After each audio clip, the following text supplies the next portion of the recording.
नमस्ते छात्रों, कैसे हैं? आज हम मैट्रिक्स में आगे बढ़ेंगे।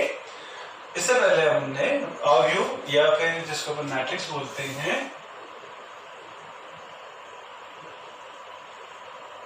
ठीक है, मैट्रिक्स में अपन ने बताया था कि ये क्या है, एक व्यवस्था है और इसमें अपन ने मैट्रिक्स का क्रम बताया था। क्रम क्या होता है, पंक्ति बताई थी और स्तंभ आपको बता दिया गया था, ठीक है।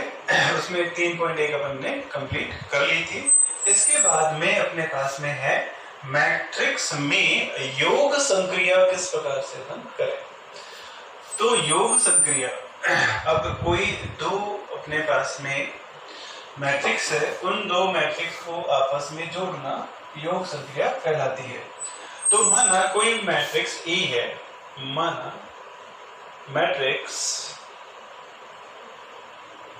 कोई मैट्रिक्स E बराबर अपन ने मान लिया 2, 3, 4 और 5, और B मैट्रिक्स अपन ने मान लिया 6, 10, 11 और 12। ये बनने दो मैट्रिक्स मान।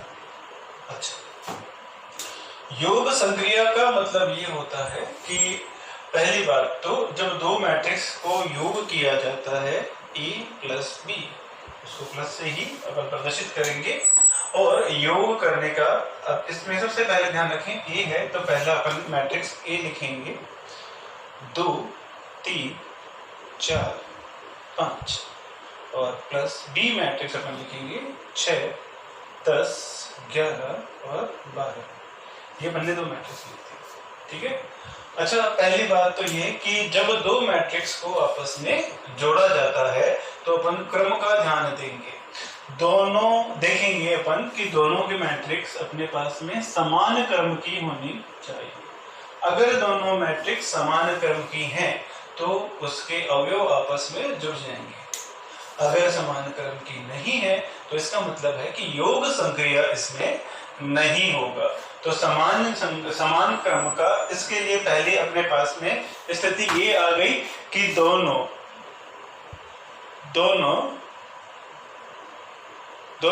मैट्रिक्स समान क्रम की होनी चाहिए। दोनों क्या होनी चाहिए, समान क्रम की होनी चाहिए। बात समझ में आ रही है, ठीक है। अच्छा, अब देखो दोनों समान क्रम में है कि नहीं है। हाँ, दोनों समान क्रम में है तो अपने पास में जाएगा A प्लस B बराबर 2 की जो। अच्छा, अब योग कैसे करेंगे? योग करने का तरीका, जो संगत अवयव है, संगत अवयव आपस में जुड़ जाएंगे। अब तो संगत अवयव कौन कौन से हैं? ये जो इस दो के संगत अवयव कौन से हैं? 6 है। यानी स्थिति देख लीजिए दो की क्या है। दो की स्थिति है प्रथम पंक्ति और प्रथम स्तंभ, प्रथम पंक्ति और प्रथम स्तंभ। इसके अपने पास में प्रथम पंक्ति और प्रथम स्तंभ कितना है? 6 है, ठीक है। तो यानी कहने का मतलब ये है कि अपने पास में संगत अवयव 2 प्लस 6 आ गया। 3 के संगत अवयव कितना है? 10 है, तो 3 प्लस कितना हो जाएगा?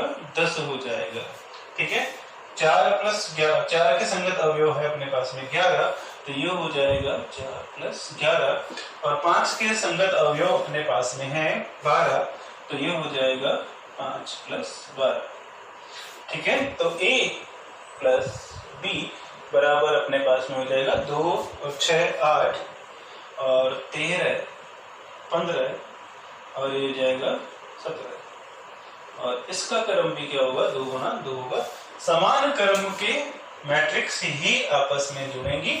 विषम क्रम के यानी असमान क्रम की मैट्रिक्स आपस में नहीं जुड़ सकती है।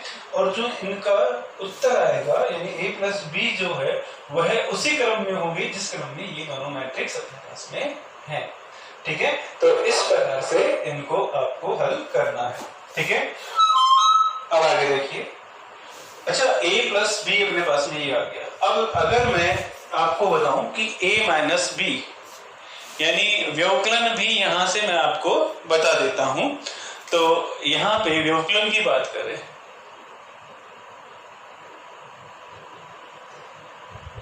व्यवकलन, ठीक है। तो मैं व्यवकलन की बात करूं तो यहां से देखिए अपने पास में ये हो जाएगा a माइनस बी बराबर, ठीक है। व्यवकलन का मतलब क्या हो गया, a माइनस बी। तो अपने पास में a क्या है, 2 3 4 5 माइनस b, b अपने पास में क्या है, ये b है, वो है 8 13 15 और है 17। तो ये अपने पास में है, ठीक है। तो a माइनस बी, आगे देखिए क्या होगा, a माइनस बी बराबर अपने पास में क्या होगा, ठीक है। वही करना है, इसके संगत अवयव में से इसको क्या कर देना है, आपको माइनस कर देना है। तो 2 माइनस 8, 2 माइनस 8, इसके संगत अवयव है 8, 3 के संगत अवयव कितना अपने पास में 13, तो ये हो जाएगा 3 माइनस 13। 4 के संगत अवयव कितना है 15, तो 4 माइनस 15 और 5 के संगत अवयव है 17, तो 5 माइनस 17, ठीक है। अब इसको हल करेंगे तो हल करने पर आएगा -6 -10 -11 और -12। तो ये तो है a माइनस बी। अच्छा, अब आपसे ये सवाल कर लिया जाए कि a माइनस बी अपने पास में है, अगर मैं इसको उल्टा कर दूं b माइनस a कर दूं तो क्या ये आपस में बराबर होंगे, तो इस पर अपन बात करते हैं। अब अपन करें, अब अपन करते हैं b माइनस a पे चर्चा। तो b सबसे पहले अपन कौन सा लिखेंगे, मैंने कहा था कि जो क्रम है उसी क्रम से आपको मैट्रिक्स रखनी है। तो क्रम पहले b है तो अपन को b मैट्रिक्स रखनी है, यानी b मैट्रिक्स ये रही। तो ये अपने पास में आ जाएगा 6 10 11 और 12 और माइनस a जो मैट्रिक्स अपने पास में ये रही, वो है अपने पास में 2 4 3 5, ठीक है। तो इस प्रकार से b माइनस a अपने पास में हो जाएगा b माइनस a बराबर, इसके संगत अवयव अपन देखेंगे, इसके संगत अवयव 6 माइनस 2, तो हो जाएगा 6 माइनस 2, 10 माइनस 3, ये आ गया 10 माइनस 3, 11 माइनस 4 और 12 माइनस के 5, ठीक है।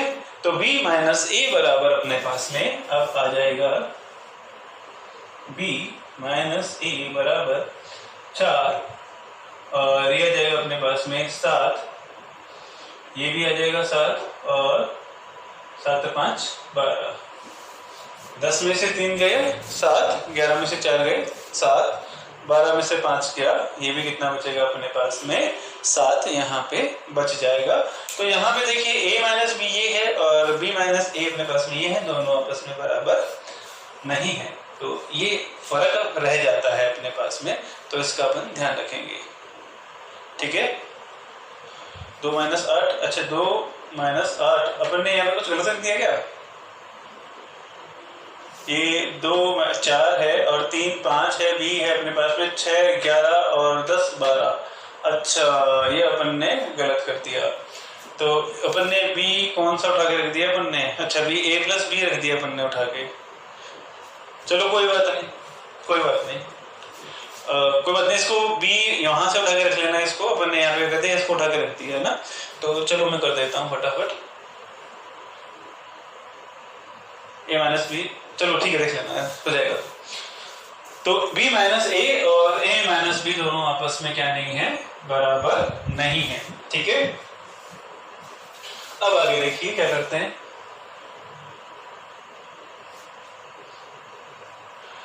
अब मैट्रिक्स में योग संक्रिया में अपने इसके क्या आते हैं, गुणधर्म, योग गुणधर्म, मैट्रिक्स के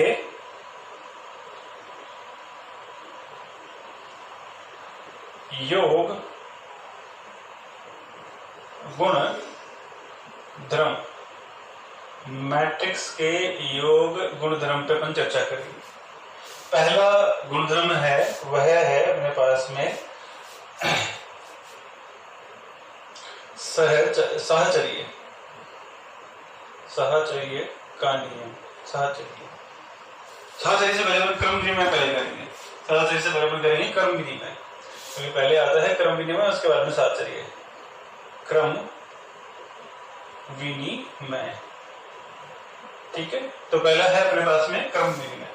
तो क्रम विनिमय का मतलब क्रम अगर बदल दिया जाए, किसी भी संक्रिया में क्रम अगर आपस में बदल दिया जाए तो उसमें कोई फर्क नहीं आए तो वो क्या होता है। देखिए क्रम विनिमय का गुण क्रम पे आपके पास में रहेगा। तो अब इसमें आगे देखिए, अगर मेरे पास में दो मैट्रिक्स हैं, अगर A व B दो मैट्रिक्स हैं, तो अगर अपने पास में A प्लस B है, अगर A प्लस B है, एक मैं वीडियो चेक कर लेता हूं, ठीक है। A प्लस B है, तो अगर ये बराबर हो B प्लस A के, तो ये क्या कहलाएगा, क्रम विनिमय का गुण कहलाएगा। हाँ, A प्लस B और B प्लस A किसमें, मैट्रिक्स में होता है। A प्लस B किसके बराबर होता है, B प्लस A के बराबर होता है, तो इसलिए क्रम विनिमय का गुण ये दर्शाता है। दूसरा अपने पास में है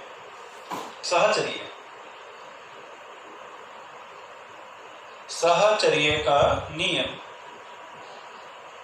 ठीक है। तो साहचर्य में पहला जो मैंने आपको पाठ पढ़ाया था, अध्याय पढ़ाया था, उसमें साहचर्य में आपको कितने चर की जरूरत पड़ती है, 3 चर की जरूरत पड़ती है। साहचर्य के अंदर अपने को हमेशा 3 चर की ही जरूरत पड़ती है। तो जैसे मैंने लिखा कि अगर यदि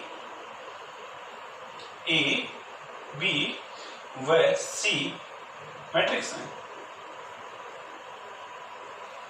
है, तो A plus B plus C बराबर होगा A प्लस B और C।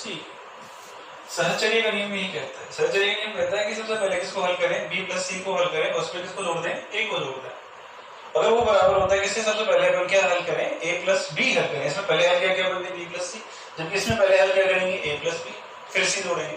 तो ये दोनों भी बराबर अपने पास में होते हैं, तो इसमें कहीं दिक्कत आपको नहीं आनी चाहिए। इसके बाद में मैन जो है वो ध्यान से देखना। तीसरा है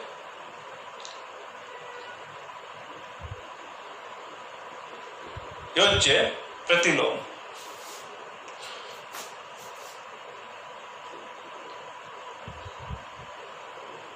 योज्य प्रतिलोम, ये पहले लेता हूं मैं एक बार।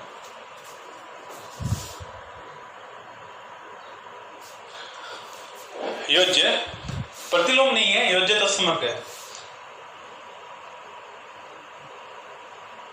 योज्य तत्समक है ना। अब योज्य तत्समक की अपन बात करते हैं कि योज्य तत्समक क्या होता है।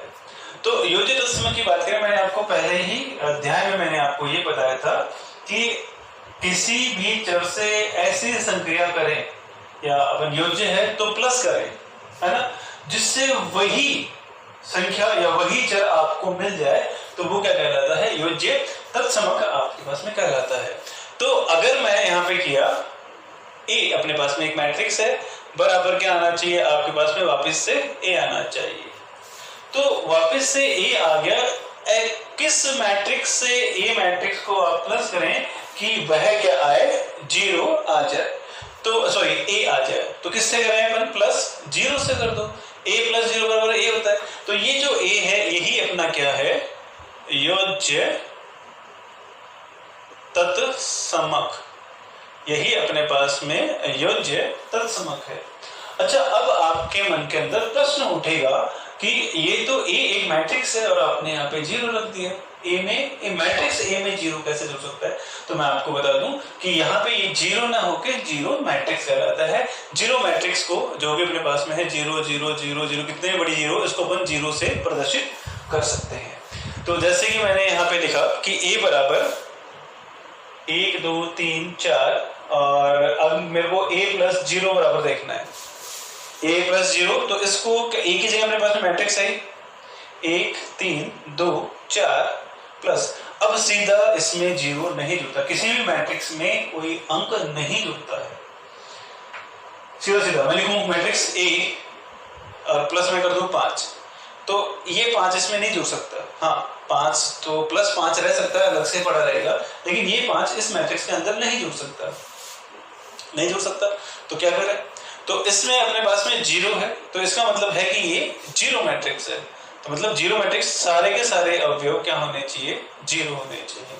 अब दिमाग में दूसरा प्रश्न ये अपने आप के उठ सकता है कि ये जो अपने कितने क्रम के लिए 2 गुणा 2 क्रम की दी है अपन ने, है ना, तो इसको 2 गुणा 2 क्रम की क्यों, ये तो 3 गुणा 3 क्रम की हो सकती है, 3 गुणा 4 क्रम की हो सकती है, 4 गुणा 4 क्रम की भी हो सकती है।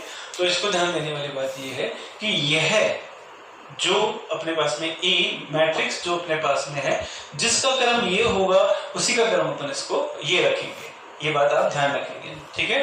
तो अगर मेरे पास में a प्लस 0 बराबर वापस क्या आ रहा है अपने पास में 1 3 2 4, 1 को 0 से जोड़े 1, 3 को 0 से जोड़े 3, 2 को 0 से जोड़े 2, 4 को 0 से जोड़े 4। तो इसका मतलब है वापस से अपने पास में क्या आ गया, a अपने पास में फिर से वही a अपने पास में आ गया। तो इस प्रकार से आप इसको हल करें, a वापस अपने पास में आ गया, ठीक है। आगे देखिए, योज्य तत्समक के बाद में अपन करेंगे योज्य प्रतिलोम, ठीक है। तो योज्य प्रतिलोम चौथा देखिएगा, योज्य प्रतिलोम, ठीक है। तो अब योज्य प्रतिलोम की अगर अपन बात करें तो योज्य प्रतिलोम क्या होता है, सबसे पहले मैं आपको बताता हूँ कि ये होता क्या है। तो योज्य तत्समक यानी किसी भी चर से, या अब मैट्रिक्स की बात करें तो किसी भी मैट्रिक्स से आप प्लस करें, यानी योज्य का मतलब आपके पास में क्या है, जोड़। तो किसी भी मैट्रिक्स से आप एक ऐसी मैट्रिक्स से योग करें कि उत्तर आपको योज्य तत्समक आए, यानी मैट्रिक्स ए है, इसको ऐसी संख्या से आप प्लस करें कि उत्तर क्या आए, योज्य तत्समक आए, योज्य तत्समक आए। तो क्या करें, योज्य तत्समक कितना अपने पास में, देखो 0 है, योज्य तत्समक कितना अपने पास में 0 है ना। तो उत्तर क्या आना चाहिए, 0 आना चाहिए। तो कौन सी संख्या जोड़े कि उत्तर अपने पास में क्या है, 0 है। तो वह अपने पास में होगा -a से इसको क्या करें, जोड़ दें, तो उत्तर अपने पास में क्या आ जाएगा, 0 आ जाएगा, ठीक है। अब चलो इसको उत्तर करके देखते हैं। अगर a बराबर मैं मान लूं, a बराबर 2 4 5 और 6, तो अब दोनों तरफ -a कैसे आएगा, दोनों तरफ किससे गुणा कर दें, माइनस से गुणा कर दें। तो दोनों तरफ माइनस से गुणा कर दें, तो माइनस से गुणा करने पर ये तो आ गया -a बराबर माइनस, और ये आ जाएगा 2 4 5 6, ये अपने पास में है, ठीक है। अब इसको समझें, किसी भी मैट्रिक्स को आप अदिश संख्या से गुणा करते हैं, अदिश संख्या कोई भी हो सकती है, x y z 1 2 3, कोई भी अपने पास में अदिश संख्या आ सकती है। तो अदिश संख्या से गुणा करें तो वह हर अवयव से गुणा होगा, मैट्रिक्स के हर अवयव से वह गुणा होगा। जैसे ये माइनस गुणा हो रहा है इससे मैट्रिक्स से, तो ये माइनस हर अवयव की गुणा होगा, यह अदिश गुणनफल कहलाता है। इसके बाद में अपन अदिश गुणनफल पे चर्चा करेंगे। तो अगर मैं -a बराबर अपने पास में आ गया -2 -4 -5 और -6, ठीक है।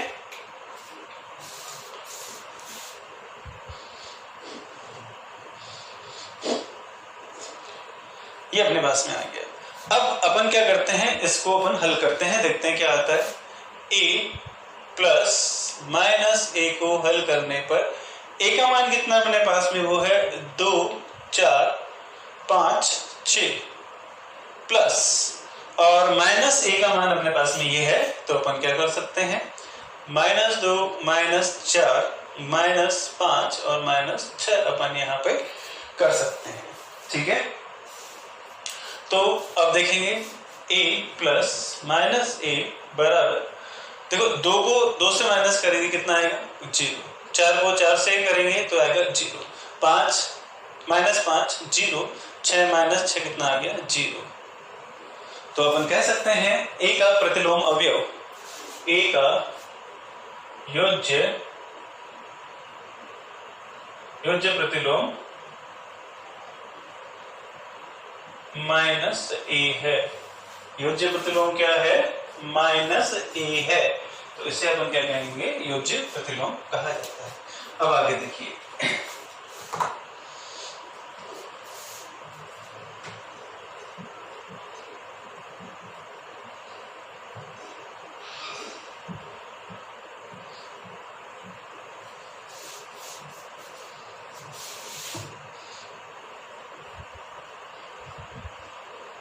अब इसके बाद में अपन करेंगे अदिश गुणनफल, मैट्रिक्स का अदिश गुणनफल।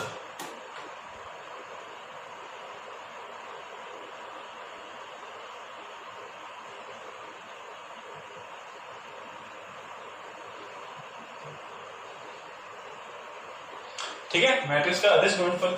तो इस पे अपन बात करते हैं। मैट्रिक्स का अदिश गुणनफल का मतलब क्या होगा कि किसी भी मैट्रिक्स को अदिश से गुणा कर दो। अच्छा, अभी मैं बताता हूँ, किसी भी मैट्रिक्स को अदिश से गुणा करें तो उसके जितने भी अवयव हैं उस अदिश से गुणा कर दें, वही क्या कहलाता है? अदिश मैट्रिक्स कहलाता है। जैसे मेरे पास में एक मैट्रिक्स है ए बराबर 4 10 12 6, ये अपने पास में। तो इस मैट्रिक्स को अगर मैं अदिश यानी कल्पना कीजिए कि मैं इसको 6 से गुणा करना चाहता हूँ, तो 6 गुणा ए, तो मैं दोनों तरफ क्या करना पड़ेगा? 6 से गुणा कर दो, तो ये अपने पास में जाएगा 4 10 12 और 6। ठीक है, तो 6 को प्रत्येक अवयव से आपको क्या करना है? गुणा करना है। तो 6a बराबर क्या हो जाएगा? इसको 4 को 6 से गुणा करें, इस अवयव को भी किससे गुणा करना है आपको? 6 से। 12 को भी किससे गुणा करें? 6 से। और 6 को भी किससे गुणा करें? 6 से आप इसको गुणा करते हैं। ठीक है, बात समझ में आ रही? अब 6a बराबर क्या हो जाएगा? 6a बराबर हो जाएगा 6 चौके 24 60 72 और 36। तो इस प्रकार से अदिश गुणनफल करना है। मतलब मैट्रिक्स में आपको क्या करना है? जिससे भी आपको गुणा करना है वो प्रत्येक अवयव से गुणा होगा। ठीक है, अगर ये 2/2 का है तो ये भी 2/2 की मैट्रिक्स है, 2/2 की है और 2/2 की अपने पास में ये मैट्रिक्स है। ठीक है, अब अपन बात करेंगे, चर्चा करेंगे मैट्रिक्सों का गुणनफल।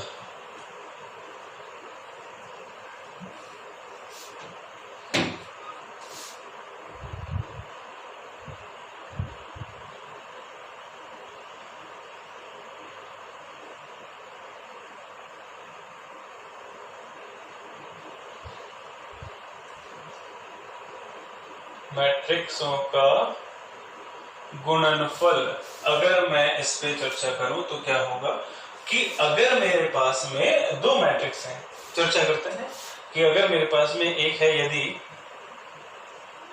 ए बराबर, मैं करता हूं, कोई मैट्रिक्स लेते हैं 2 3 5 और 7, और बी बराबर 1 3 6 2। मेरे पास में ये दो मैट्रिक्स हैं और दोनों के अपने पास में क्या है? 2 गुना 2 2 गुना 2, और आपको ज्ञात करना है a गुना b। इसको चर्चा करने से पहले, गुणा करने से पहले मैं थोड़ी सी आपको चर्चा करता हूँ अलग चीज की। वह चर्चा इस प्रकार से है कि अगर मेरे पास में एक मैट्रिक्स है a i j और ये है m गुणा p, और दूसरी अपने पास में है एक b मैट्रिक्स और जो है बी आई जे, और उसका अपने पास में है क्रम, ध्यान रखना इसका m गुणा p क्रम है और n p गुणा n क्रम है। अब पहली बात कि यह संभव कब होता है, यानी गुणनफल संभव कब होता है? पहली बात तो देखो, कई बार तो संभव होगा ही नहीं, अब वो संभव कब नहीं होगा बात करते हैं। तो चर्चा अपन ने किया कि ए और बी अपने पास में ए दो प्रकार की मैट्रिक्स है, उसमें क्रम ध्यान रखना, इसका क्रम ये है और इसका क्रम अपने पास में ये है। तो अब मैं जो बोल रहा हूँ उसको ध्यान से सुनना। अगर आप a गुणा b करना चाहते हैं, आप a गुणा b करना चाहते हैं, तो a के a मैट्रिक्स की स्तंभों की संख्या और b मैट्रिक्स के पंक्तियों की संख्या बराबर होनी चाहिए। इसमें अगर मैं a गुणा b करता हूं तो मैट्रिक्स A के स्तंभों की संख्या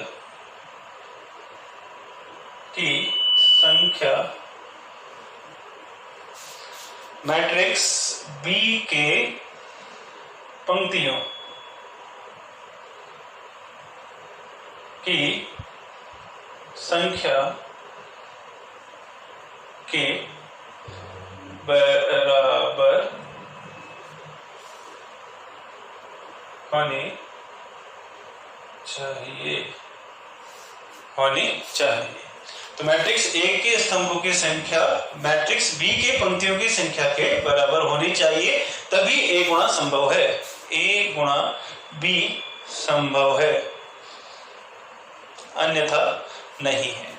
अच्छा, अगर मैं करूं कि बी गुणा ए, अगर मैं देखूं बी गुणा ए, तो बी गुणा ए, अब देखो तो बी के स्तंभों की संख्या अब क्या हो जाएगा, इसके लिए क्या हो जाएगा, बी के स्तंभों की संख्या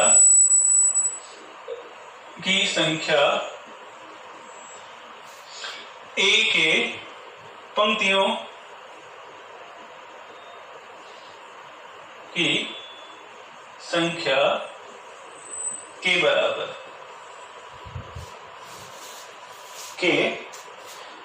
बराबर होनी चाहिए।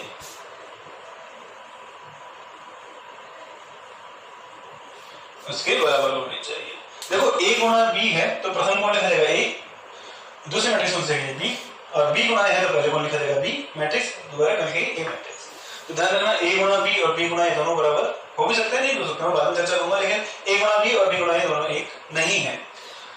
तो ध्यान रखें, इस चीज को आप लिख लें, ठीक है, वीडियो को पॉज करके, और इसमें मैं अपने इसमें चर्चा करते हैं।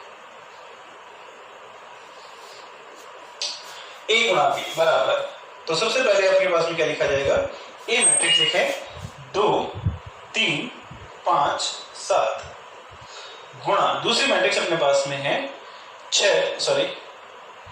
1 3 6 2, ठीक है। अब इनको आपस में आपको गुणा करना है, चलिए गुणा करते हैं। तो अब ध्यान से देखिए कि अपने पास में अगर इसको मैं गुणा करूं तो ए गुणा बी, अब एक बात को ध्यान से सुने, अब सीधा सीधा अपने पास में संगत अवयव को गुणा नहीं करना है, ध्यान रखना, गुणा में संगत अवयव को गुणा नहीं करना है, ध्यान रहेगा। प्रथम पंक्ति यानी प्रथम मैट्रिक्स की प्रथम पंक्ति को द्वितीय मैट्रिक्स के प्रथम स्तंभ के साथ में गुणा करना है, यानी ये ध्यान रखें, ये अपने पास में प्रथम क्या है, पंक्ति है, और ये क्या है, प्रथम स्तंभ को आपस में गुणा करना है। बात समझ में आ गई, प्रथम पंक्ति को प्रथम स्तंभ से गुणा करना है। तो यहां से अपने पास में इसका प्रथम अवयव 2 है और इसका संगत अवयव कितना है, 1, तो 2 गुणा 1, फिर बीच में क्या लगाएंगे, प्लस, ठीक है। फिर ये जो 3 है, 3 गुणा इसके स्तंभ के दूसरे अवयव से, यानी 3 किससे गुणा करना है, 6 से, तो 3 गुणा 6, तो ये इसका पहला अवयव बन जाएगा, ठीक है। अब दूसरा अवयव क्या बनेगा, प्रथम पंक्ति को प्रथम स्तंभ से गुणा करें, फिर से प्रथम पंक्ति को द्वितीय स्तंभ से गुणा कर दें, ठीक है। तो इसी को ही वापस किससे करें, इससे गुणा कर दो, तो 2 को किससे गुणा करें, 3 से, तो 2 गुणा 3 प्लस 3 को गुणा किससे करें, 6 से, तो 3 गुणा 2 से, ठीक है। तो इस प्रकार से अपने पास में ये आ जाएगा। अब देखिए फिर से इस पंक्ति को किससे गुणा करना है, स्तंभ से गुणा करना है, द्वितीय पंक्ति को द्वितीय स्तंभ से भी गुणा करना है। तो अब द्वितीय पंक्ति है तो द्वितीय पंक्ति पे आ जाए, तो 5 गुणा किससे करें, 1 से, तो इस 5 को 1 से गुणा कर दें, तो 5 गुणा 1 प्लस इस 7 को किससे गुणा करें, 6 से, तो 7 गुणा 6, ठीक है। अब फिर से इसी पंक्ति को दूसरे स्तंभ से आप गुणा कर दें, फिर से दूसरे स्तंभ से आप गुणा कर दें, उसी प्रकार से 5 को गुणा करें 3 से, तो 5 गुणा 3 प्लस 7 को गुणा करें 2 से, तो 7 गुणा 2। बात समझ में आ रही है, तो इस प्रकार से आपको हल करना है। अब आगे देखिए, इसको हल करेंगे तो a गुणा b बराबर 2 गुणा 1 6 3 18 18 2 20, 3 गुणी 6 3 गुणी 6 6 गुणी 12, 5 1 5 6 5 30 6 7 7 6 42 42 और 5 49, 3 5 15 7 दूनी 14 यानी 29।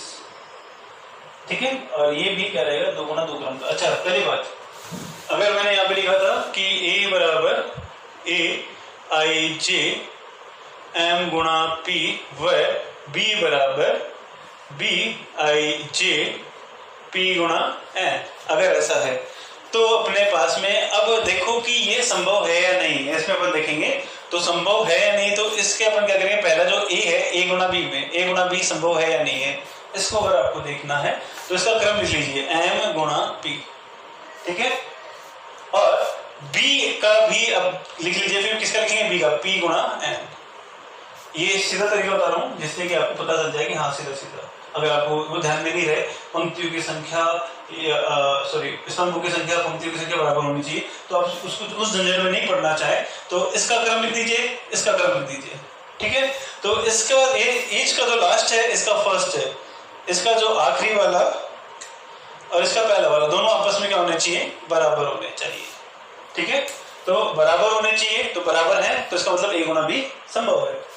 और अगर मेरे पास में M, अच्छा कितने, उसका जो अपने पास में उत्तर आएगा उसका क्रम क्या होगा, उसका क्रम अपने पास में होगा ये A गुणा B का क्रम कौन सा होगा, इन दोनों को आपस में गुणा कर दें तो हो जाएगा M गुणा N क्रम हो जाएगा, ठीक है। तो इस प्रकार से इसको आपको हल करना है। आज के लिए इतना ही, आगे वाली वीडियो में बनाएंगे। धन्यवाद।